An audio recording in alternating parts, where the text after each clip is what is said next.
តាមការរៀបរាប់នៅវីដេអូខាងដើមអំបញ្ញមិញនេះគឺចង់បញ្ជាក់ឲ្យបងប្អូនបានឃើញថាអ្នកដែលចាប់ផ្ដើមអាជីវកម្មឬក៏ម្ចាស់ brand អាជីវកម្មធំគឺពួកគាត់មិនមែនសុទ្ធតែចាប់ផ្ដើមនៅអាយុវ័យក្មេងនោះទេដូចនេះពុំគួរណាប្រញាប់ពេកឡើយសម្រាប់បងប្អូនដែលមានវ័យនៅក្មេងនិងមានចំណេះដឹងអាជីវកម្មនៅមានកម្រិតហើយសម្រាប់បងប្អូនដែលមានវ័យរៀងចំណាស់ក៏កុំគួរណាបាក់ទឹកចិត្តនោះដែរ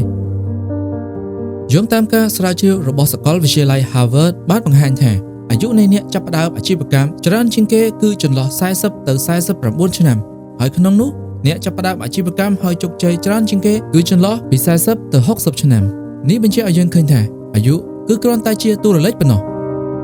បើអ្នកចង់ចាប់ផ្ដើមរកស៊ីឬធ្វើអ្វីមួយសូមកុំយកកត្តាអាយុមកបាំងមុខវាគ្មានពាក្យថាយឺតពេកទេសម្រាប់អ្នកចង់ចាប់ផ្ដើមពិតប្រាកដតែសូមចាប់ផ្ដើមដោយមានគោលដៅនិងផែនការច្បាស់លាស់ចាប់ផ្ដើមយឺតតែរឹងប្រសើរជាងលឿនតែទន់ដល់ពេលជ្រុលដួលផុងក្នុងបំណុលវាន់កជាចុងក្រោយសម្រាប់បងប្អូនណាដែលចង់ចាប់ផ្ដើមអាជីវកម្មហើយមិនចង់ឆាប់ដួលរលំសូមខមមិនពាក្យអាចកំបាំងអាជីវកម្មនៅខាងក្រោមនៃវីដេអូខ្ញុំនឹងប្រាប់កត្តា4ដែលជះឥទ្ធិពលដល់ភាពជោគជ័យនៃការចាប់ផ្ដើមរកស៊ីដំបូងដោយឥតគិតថ្លៃ